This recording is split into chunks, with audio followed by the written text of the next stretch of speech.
যুক্তরাষ্ট্রে একসঙ্গে আঘাত হেনেছে ভয়াবহ দাবানল ও আকস্মিক বন্যা। ইউটা কলোরাডো সীমান্তে স্নাইডার ফায়ারে প্রাণ হারিয়েছেন ৩ অগ্নি নির্বাপক কর্মী। অন্যদিকে কেন্টাকির বন্যায় অন্তত ৪ জনের মৃত্যু হয়েছে। হাজার হাজার একর বনভূমি পুড়ে ছাই, বহু সড়ক ও বাড়িঘর পানির নিচে। কোথায় কতটা ক্ষয়ক্ষতি হয়েছে এবং কী পদক্ষেপ নিচ্ছে কর্তৃপক্ষ, বিস্তারিত জানুন প্রতিবেদনে। প্রকৃতির দুই চরম রূপ, আগুন আর পানির জোড়া আঘাতে লণ্ডভণ্ড হয়ে পড়েছে আমেরিকার বেশ কয়েকটি অঙ্গরাজ্য। ইউটা এবং কলোরাডো সীমান্তে ছড়িয়ে পড়া স্নাইডার ফায়ারে দায়িত্ব পালনকালে ৩ জন বীর অগ্নি নির্বাপক কর্মী নিহত হয়েছেন।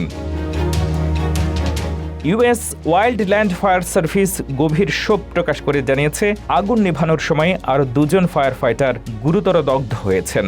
শনিবার সকালে ইউটার গ্র্যান্ড কাউন্টিতে শুরু হওয়া এই দাবানল দ্রুত কলোরাডোর মেসা কাউন্টিতে প্রবেশ করে অন্যান্য ছোট আগুনের সাথে মিলে এক বিশাল রূপ ধারণ করেছে। মাত্র একদিনে এটি প্রায় ২৮,০০০ একর এলাকা পুড়িয়ে ছাই করে দিয়েছে, যার কন্টেইনমেন্ট বা নিয়ন্ত্রণে আসার হার বর্তমানে 0%।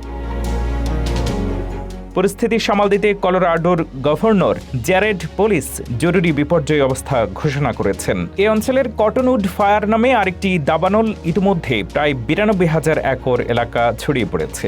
দাবানলের এই ভয়াবহতার মাঝেই দেশের অন্য প্রান্তে আঘাত হেনেছে রেকর্ড ভাঙা বৃষ্টি ও আকস্মিক বন্যা। মধ্য কেন্টাকিতে অবিরাম বৃষ্টিতে সৃষ্ট বন্যায় অন্তত ৪ জনের মৃত্যু হয়েছে। গভর্নর অ্যান্ডি বেশিয়ার অঙ্গরাজ্যটিতে জরুরি অবস্থা জারি করেছেন। জাতীয় আবহাওয়া দপ্তর জানিয়েছে, কিছু এলাকায় মাত্র কয়েক ঘন্টায় ৪ থেকে ১০ ইঞ্চি পর্যন্ত বৃষ্টিপাত রেকর্ড করা হয়েছে।